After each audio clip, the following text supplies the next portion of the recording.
So hey guys, this is Vaibhav, currently a second year MBA student at UMMC and Safdarjung hospital Delhi. So आज का जो video है वो छोटा होने वाला है बट बहुत इंपॉर्टेंट है वो, बिकॉज क्या होता है कई बार तुम अपनी प्रिपरेशन में इतना इन्वॉल्व हो जाते हो, इतना स्ट्रेस्ड आउट हो जाते हो कि तुम अपनी छोटी छोटी जो मिस्टेक्स हैं उनको इग्नोर करने लगते हो। तो मैं आज इस वीडियो में यही काम करूंगा, तुम्हारी उन छोटी छोटी मिस्टेक्स को जो तुम मेनली कर रहे होते हो, कॉमनली कर रहे होते हो, उनको मैं हाईलाइट करूंगा। तुम्हें देखना है कि तुम वो मिस्टेक कर रहे हो कि नहीं। अगर तुम कर रहे हो तो तुम्हें उसको सुधारना है, ठीक है। सो बिना टाइम वेस्ट के शुरू करते हैं वीडियो को, लेट्स बिगिन। तो जो फर्स्ट मिस्टेक कॉमनली लोग कर रहे होते हैं वो है स्किपिंग एनसीईआरटी। देखो, अब तुम जब लेक्चर्स लेते होगे अब या फिर तुम ऑफलाइन कोचिंग जाते होगे तो वहाँ पे जो तुम्हें पढ़ा रहे हैं उसके तुम नोट्स वगैरह बनाओगे, डीपीपी मॉड्यूल सॉल्व करोगे, नोट्स रिवाइज करोगे। उसके बाद तुम्हें लगने लगता है कि यार एनसीईआरटी तो इसमें सब कुछ लगभग कवर हो चुकी होगी। बेसिकली हम क्या करते हैं कि हम एनसीईआरटी से भागने की कोशिश करते हैं कि ये सब हमने याद कर लिया, काफ़ी है, ठीक है। बट क्या होता है ना, तुम्हारे टीचर के पास भी टाइम लिमिटेड है, वो पूरी एनसीईआरटी अपने नोट्स में कवर नहीं कर सकता। अब जब वही तुम्हें सारी चीज़ नहीं पढ़ा पा रहा तो ऑब्वियस सी बात है कुछ पॉइंट्स तुम्हारे एनसीईआरटी में रह जाएंगे और वो पॉइंट्स अगर एग्जाम में डायरेक्ट लिया है तो तुम नहीं कर पाओगे। या हो सकता है कि जो तुम्हारी एनसीईआरटी में है वो तुम्हारे टीचर ने तुम्हें पढ़ाया हो बट लैंग्वेज डिफरेंस के कारण, बिकॉज जो लैंग्वेज आएगी एग्जाम में वो तो एनसीईआरटी की आएगी और तुम्हें जो आती है वो तुम्हारे टीचर वाली या तुम्हारे जो नोट्स में है वो लैंग्वेज आती है। तो वहाँ पे तुम कंफ्यूज हो सकते हो और अपना क्वेश्चन गलत कर सकते हो। इसलिए इंपॉर्टेंट है एनसीईआरटी को पढ़ना।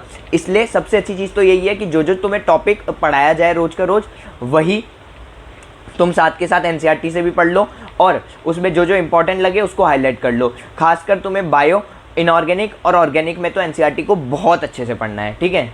दूसरी मिस्टेक जो कॉमनली लोग करते हैं इस टाइम पे वो है स्किपिंग टेस्ट। देखो, टेस्ट तुम्हारे हर संडे या फिर हो सकता है 14 दिन के इंटरवल पे होते होंगे। अब वो इसीलिए ही हैं कि तुमने अभी तक जो चीज़ें पढ़ी हैं वो तुमने सही से पढ़ी हैं कि नहीं पढ़ी। अब अगर तुम ये सोच के चलोगे मैं लास्ट में सारे टेस्ट दूंगा और अभी नहीं दूंगा, अभी सिर्फ रिवीजन या ये पढ़ूंगा, तो वो एक इफ़ेक्टिव वे नहीं है। तुम चीज़ों को भूलने लगोगे बिना टेस्ट दिए। तुम टेस्ट दोगे तो जो चीज़ें तुम गलत करोगे वो तुम्हारे दिमाग में हमेशा के लिए सेट हो जाती हैं। इसलिए टेस्ट अभी देना बहुत ज़रूरी है। लास्ट में अगर तुम्हारे मार्क्स कम आएंगे तो तुम उसे टॉलरेट नहीं कर पाओगे। अभी मार्क्स कम आएंगे तो तुम्हारे पास एक स्कोप होगा इम्प्रूवमेंट का, ठीक है। तीसरी मिस्टेक है बैकलॉग्स को कवर ना करना। देखो, अभी जैसे अक्टूबर है, तुम्हें लग रहा होगा कि नवंबर, दिसंबर, जनवरी, फरवरी, मार्च, अप्रैल, ठीक है, ये हमारे पास 6 महीने हैं अभी, ठीक है। और इन 6 महीनों में हम 3 महीने में अपना कोर्स कंप्लीट कर लेंगे जनवरी के आसपास तक। उसके बाद फिर बैकलॉग्स कवर करेंगे और जो भी हमारा रिवीजन है वो करेंगे। लेकिन क्या होता है ना कि लास्ट के टाइम पे तुम्हारे पास इतना स्ट्रेस होगा कि अगर तुम्हारा बैकलॉग 2-3 चैप्टर का है तो तुम कवर कर लोगे। अगर वो बैकलॉग काफ़ी ज़्यादा है तो तुम्हें बहुत दिक्कत आएगी अपना जो बैकलॉग है उसको कवर करने में भी और जो पहले का है उसको रिवाइज़ करने में भी। इसलिए ज़्यादा अच्छा होगा कि अगर तुम्हारा ज़्यादा बैकलॉग है तो तुम अभी से ही उसको थोड़ा थोड़ा कवर करते जाओ, ठीक है। फोर्थ है मेकिंग शॉर्ट नोट्स। देखो, शॉर्ट नोट्स बनाना काफ़ी ज़रूरी है, खासकर फिजिकल केमिस्ट्री, फिज़िक्स और ऑर्गेनिक केमिस्ट्री में, ठीक है। क्यों? क्योंकि देखो, तुम्हें क्या करना होता है, जो तुम पूरे साल में पढ़ रहे हो उसको थोड़ा थोड़ा कंपाइल करना होता है ताकि तुम लास्ट के टाइम पे उसको रिवाइज कर पाओ। अब अगर तुम्हारे पास शॉर्ट नोट्स हैं तो तुम किसी भी चैप्टर को आसानी से 10-15 मिनट में रिवाइज कर सकते हो। लेकिन अगर तुम्हारे पास शॉर्ट नोट्स नहीं है तो तुम्हें काफ़ी टाइम लगने वाला है लास्ट के टाइम पे चीज़ों को रिवाइज करने में। इसलिए बेटर होगा तुम शॉर्ट नोट्स अभी से बनाना शुरू कर दो, अगर तुमने अभी तक बनाना शुरू नहीं किए हैं तो, ठीक है।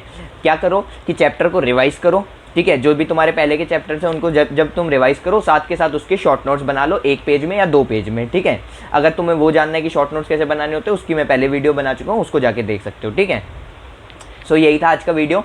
आई होप तुम इन चारों में से कोई मिस्टेक ना कर रहे हो। अगर तुम कर रहे हो तो प्लीज़ उसको सुधारो। बहुत ज़रूरी चीज़ें हैं ये सब, ये चीज़ें तुम्हारे रिजल्ट को डिसाइड करेंगी, ठीक है। मिलेंगे नेक्स्ट वीडियो में। Thanks for watching.